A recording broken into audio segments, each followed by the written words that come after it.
Hey guys, welcome back to my channel. It is time for another true crime video yet again, and today we will be talking about the 1976 Chowchilla kidnappings. Buckle up because this one is insane.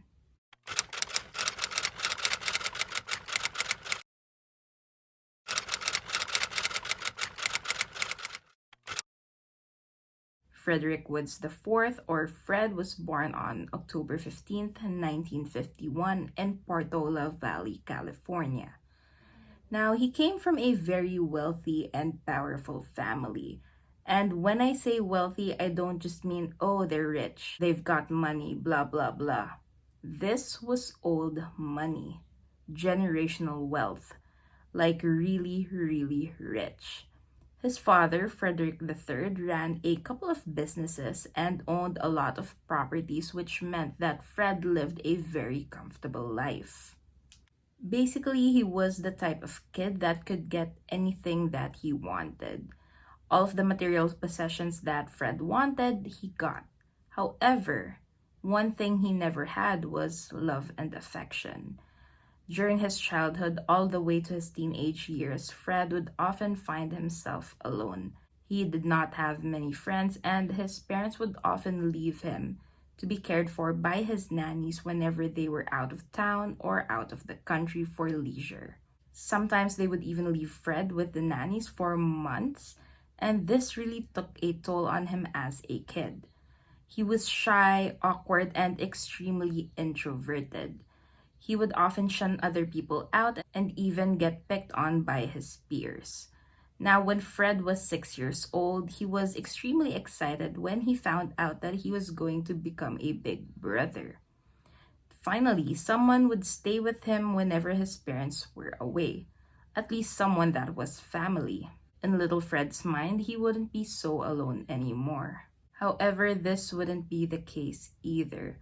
When his little sister was born, their parents realized that this baby had special needs, and upon seeing the doctor, she was diagnosed with Down syndrome. And for some reason, Mr. and Mrs. Woods did not want to take care of a baby with special needs, even though they had all of the resources they needed in order to. Now they decided to put this baby up for adoption and never saw her again after that. Now, that's the type of family Fred grew up in, extremely wealthy, but with zero love and nurturing. Now, when Fred finished high school, he tried applying for several jobs, would usually get accepted, but never seemed to keep one for just a few weeks. Now, this, of course, disappointed his father, and Frederick III was never shy on making sure that Fred knew this. He would often tell his son that he was a disappointment and that he could never live up to the family name. And of course, this affected Fred even more. However, he was willing to take it all in, as he was still being financially supported by his father. At the age of 19, Fred married his high school sweetheart. Now, at this point in time, he still did not have a job and actually stopped trying finding one at this point. I guess he didn't really see the value in having a career because his parents would give him monthly checks.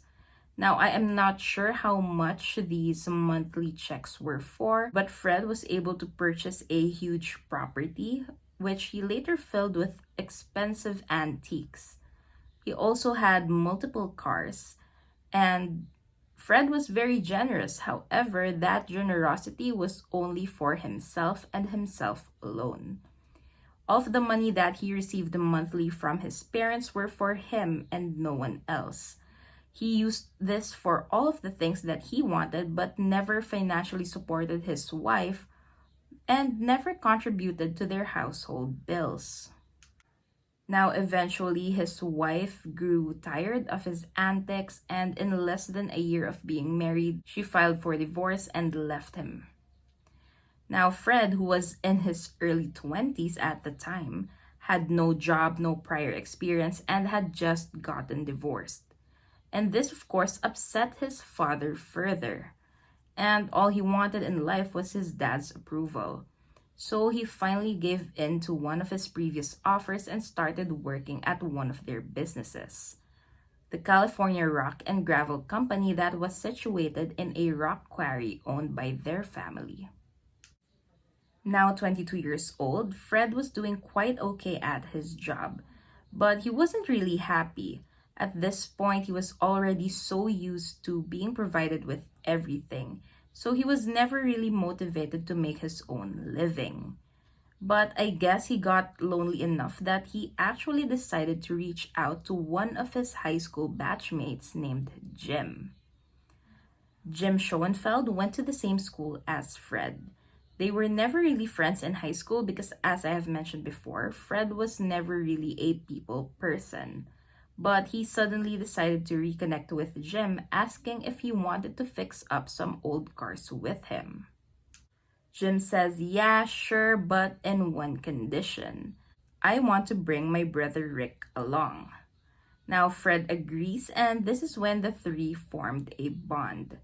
Jim and Rick grew up in the same neighborhood as Fred did, and although they weren't as rich as Fred was, they were pretty wealthy themselves. They too were a huge disappointment to their families. So, this trio was made up of three privileged men in their early 20s that wanted nothing more but their parents' approval and respect. Now, the three started to hang out and form a bond. As I've mentioned, they fixed up old cars and realized that they were actually good at it.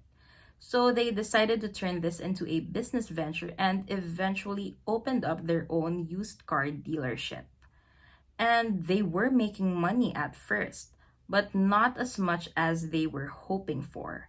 Their parents eventually got fed up and cut off their allowances, and once the trio started to run out of money, they decided to steal cars. And at first, they got away with a few. However, these were three rich and privileged boys who thought that they knew everything in life, but actually had no knowledge about how life works. So they eventually got caught, arrested, and charged for stealing the cars. But of course, their rich families bailed them out. After this failure, instead of realizing that they should work harder on their car dealership business, the three decided to venture into larger crimes. They watched multiple movies that revolved around different types of crimes like kidnappings, bank heists, and such, and got really inspired by these films. And with that, they started to plan their next move. It took them an entire year to finalize the details of how they were going to get rich without the help of their parents. In their minds, this was their way of proving their families wrong. July 15th, 1976 was the second to the last day of summer school for the students of Dairyland Elementary School in Chowchilla, which was described to be, at the time, a small and safe farming town with a very tight-knit community. Now, on this day, after finishing off their schoolwork in the morning, the students had swimming as their afternoon activity. It was a great day for all of them, and they were all excited to head home to their parents and tell them about how their day went. At 4 p.m., the school bus driven by Ed Ray arrived to pick the children up. Ed Ray was a man in his 50s who had been driving the school bus for decades at that point. The children knew him well, and not only that, their parents knew him too because back when they were students, Ed was already the school bus driver. So almost everyone in this tiny community knew and trusted Ed. Every morning, he would pick the kids up from their houses, then drive them back home in the afternoon. And usually before 5 p.m., all of the kids would be brought back to their parents. However, this day was different. So as I have mentioned, Ed picked up the kids from swimming at around 4 p.m.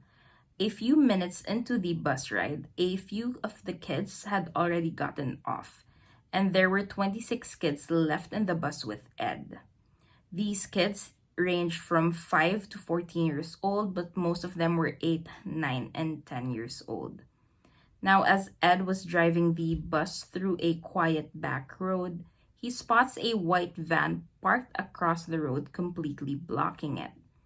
Thinking that this van broke down and whoever's in it might have needed some help, Ed does not hesitate to stop the bus.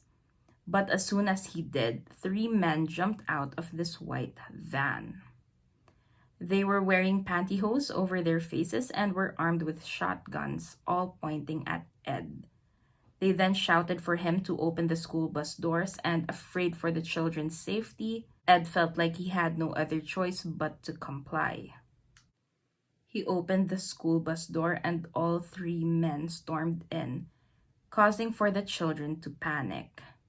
These three men were Fred, Jim, and Rick, who finally carried out their plan after 1 year of perfecting it.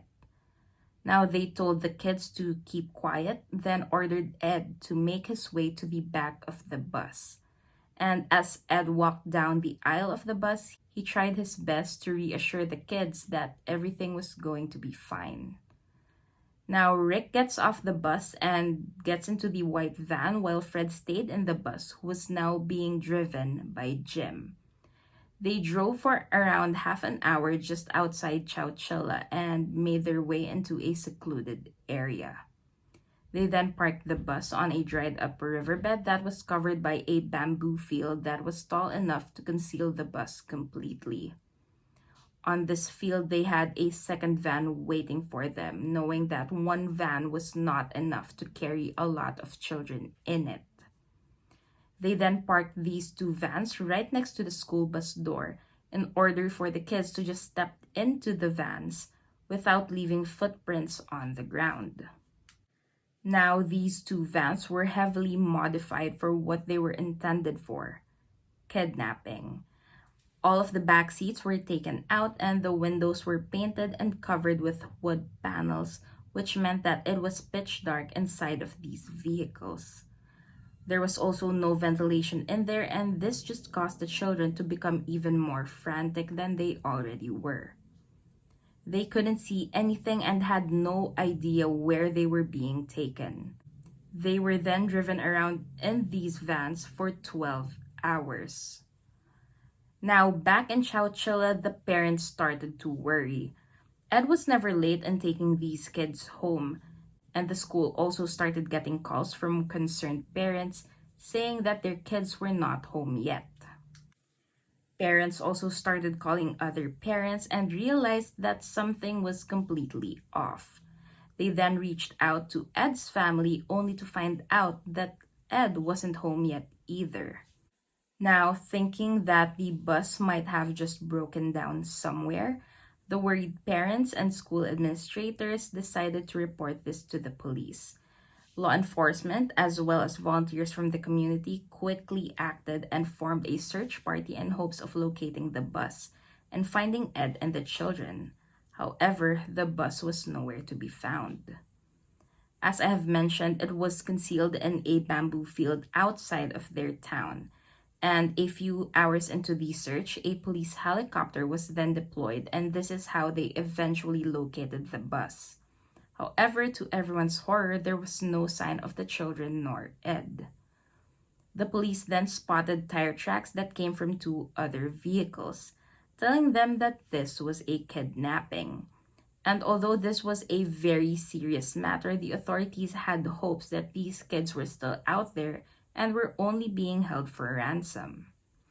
Now, this, of course, made local and international headlines right away, and the police station was being flooded with calls coming from all over.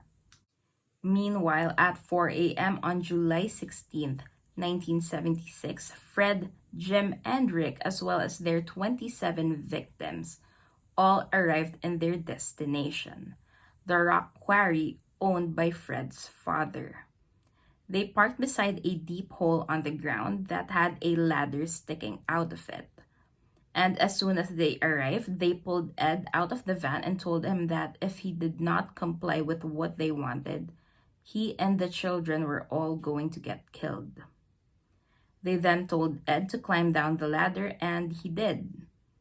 Ed then found himself in a room which was actually a metal container that was buried underground. All of the kids were then taken out of the van one by one. They were asked for their full names, contact numbers, and home address. An article of clothing was also taken from each and every one of them before they were forced to climb down the ladder and into the underground dungeon, just like Ed. And although this rock quarry was 100 miles away from Chowchilla, it doesn't necessarily take 12 hours to drive there.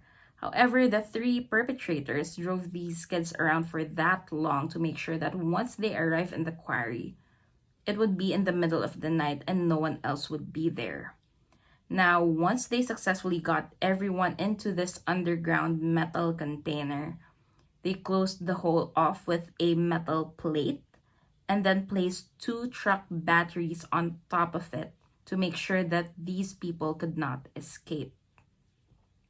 Now, over this metal plate, they placed another obstacle, a wooden box.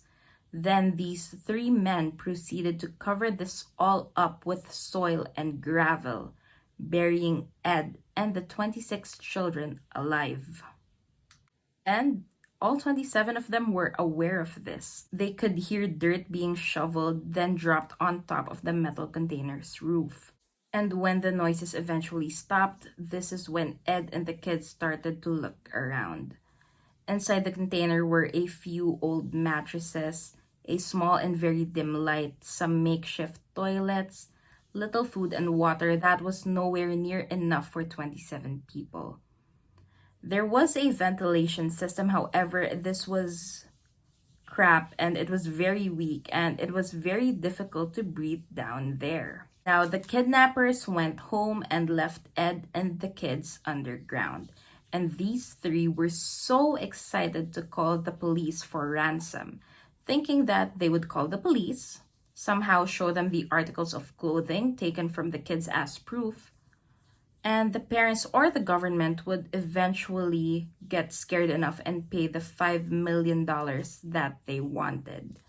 However, as I have mentioned previously, once this case hit the news, calls started to flood the police stations, and at this point, all phone lines were blocked with calls from concerned citizens. Fred, Jim, and Rick could not go through with the call, so they decided to take a rest first. They were, after all, extremely tired after driving around for 12 hours and burying these kids alive. So they decided to take a little nap. Now, at some point, Ed started to lose hope. I mean, who wouldn't? How were they going to escape? They were locked in a metal container buried underground, and it was almost impossible. In his mind, they were all going to die there. The roof of the metal container had started to cave in because of the weight of the dirt covering it. And this is when the oldest kid in the group, Mike Marshall, who was 14, told Ed that they had to and will eventually get out. And after 16 hours in darkness, they managed to dig their way to safety. I'm giving it everything I got, and all the kids are cheering me on, Come on, Mike, you can do it, you can do it. Now, the two, along with the other bigger kids in the group, started to pile up the mattresses on top of one another. And once these stacked mattresses were tall enough for Mike and Ed to reach the roof of the container, they started to push. It took them hours, but they eventually pushed off the metal plate inch by inch, as well as the two truck batteries that were weighing it down. And once Mike successfully climbed out of that hole, he realized that there was yet again another obstacle, getting in the way of his freedom. Seeing the wooden box on top of the hole just made him so angry and frustrated that he just started to pound on it. And as he was doing so, he realized that he was causing enough damage for the wooden box to actually cave in. Mike started to see a little ray of light coming through, and this just gave him even more determination to keep on pounding on this box. Eventually, dirt poured over him and he successfully made his way through the box. He then climbed out of the hole, and seeing that there was no one else around, he then gave Ed the go signal to bring the other children up. By 8 p.m., Ed and all of the 26 children were able to escape the hole. They were buried there for a total of 16 agonizing hours. And once they were out, they heard some machinery and decided to take the risk and follow the sound. They eventually spotted some construction workers who were working overtime and shouted out to them that they needed help and that they were from Chowchilla. Now, these construction workers, of course, had already heard about this in the news and realized that these were the missing kids. They immediately contacted the police, and all 27 victims were taken to a nearby health facility to be checked and fed.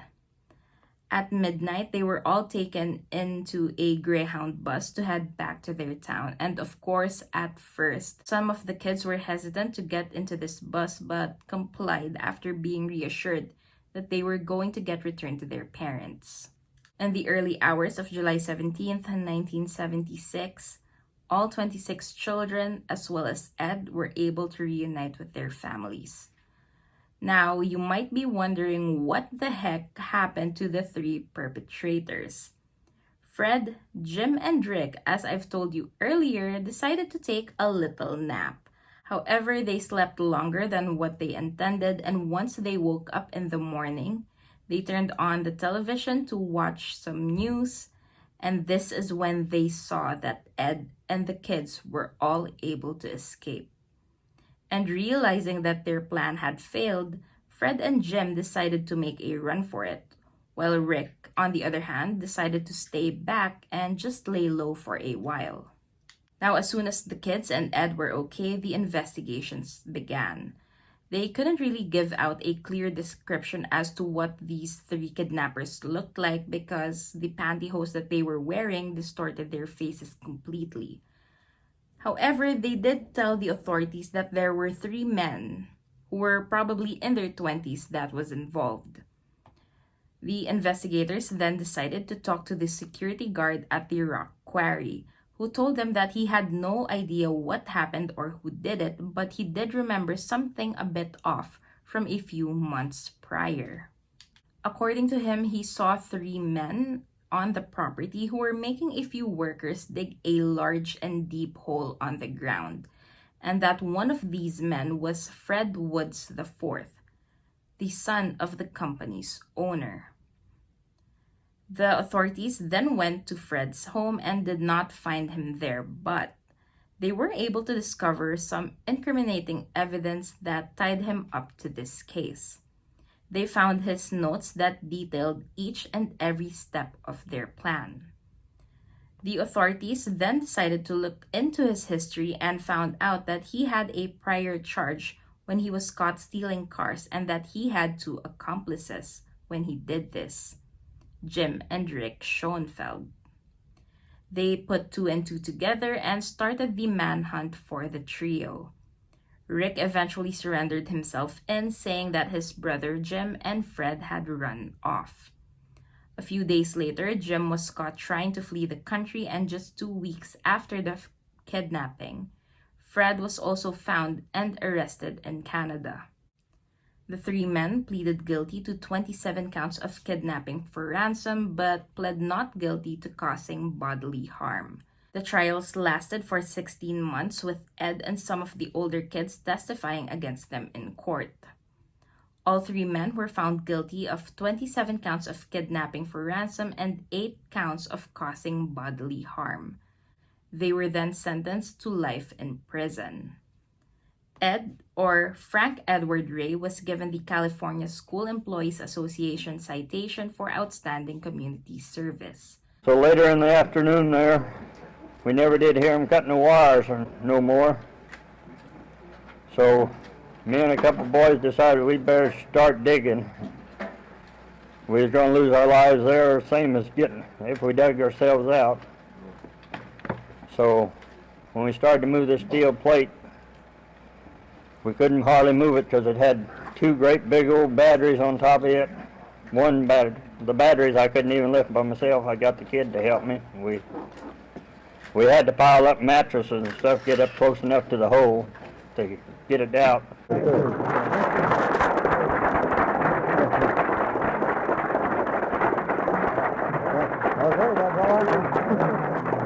He continued to drive the school bus and kept a close relationship with the kids even after his retirement.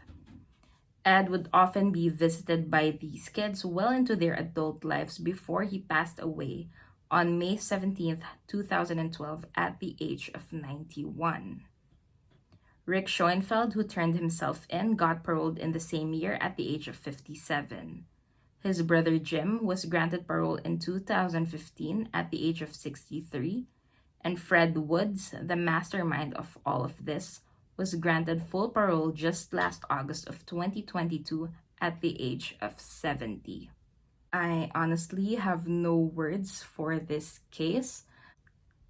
I mean, these three were spoiled, stupid brats who thought that they could get away with anything. That's what privilege does to a person. And Ed and all of these kids, especially Mike, they're all amazing. They're all survivors. They're all heroes in this story. A lot of them have families of their own. And I also read somewhere that the 25 out of the 26 kids, they're not kids anymore, but 25 of them also filed for a lawsuit against Fred, and this resulted to them getting some money from Fred's trust that was left to him by his parents. Now, I'm pretty sure that Fred is still rich. I mean, he's 70. He was released just a few months ago. He's still rich and he's only 70. He could still do so many things in his life. But I really do hope that he doesn't try to do anything awful ever again. I mean, you're already old. You've been incarcerated for more than 50 years, and one can only hope that Fred had finally learned his lesson. But yeah, I guess that's pretty much it for this case. As usual, I would love to hear your thoughts on this, and should there be any other case that you would like for me to cover, please let me know in the comments section. Thank you so much for tuning in, and I will see you guys on my next video.